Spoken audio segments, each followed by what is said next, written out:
মানুষ মারা গেলে শ্মশানে যায়, কিন্তু যাদের আত্মা লিফটে আটকা পড়ে তারা যায় ১৩ তলার সেই নরকে, যে তলার অস্তিত্ব কোনো ম্যাপে নেই।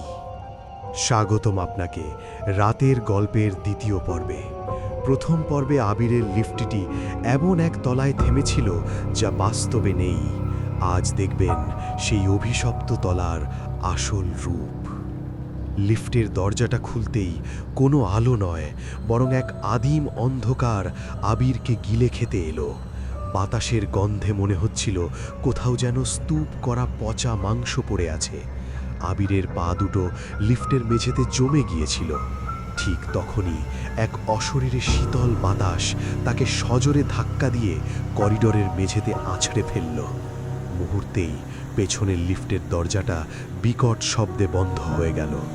আবির দেখল দরজার ওপর রক্ত দিয়ে লেখা ফুটে উঠছে, স্বাগতম, এখানে সময় থেমে আছে।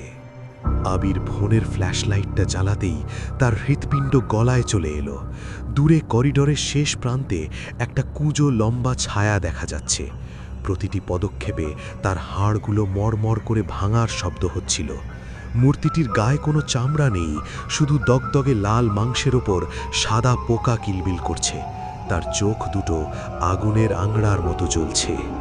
সেই বিভৎস মূর্তিটি আবিরের সামনে এসে এক পৈশাচিক গলায় গর্জন করে উঠল, ১০ বছর ধরে আমি এই লিফটের গর্তে একা।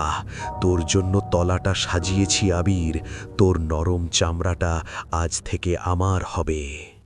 আবির পেছাতে গিয়ে দেখল তার পায়ের নিচে মেঝেটা কাদায় পরিণত হচ্ছে। হাজার হাজার ঠান্ডা বরফের মতো হাত তার পা জড়িয়ে ধরে নিচের দিকে টেনে নামাচ্ছে। আবির যতই চিৎকার করছে ততই যেন গভীর কোনো নরকের গর্তে ডুবে যাচ্ছে।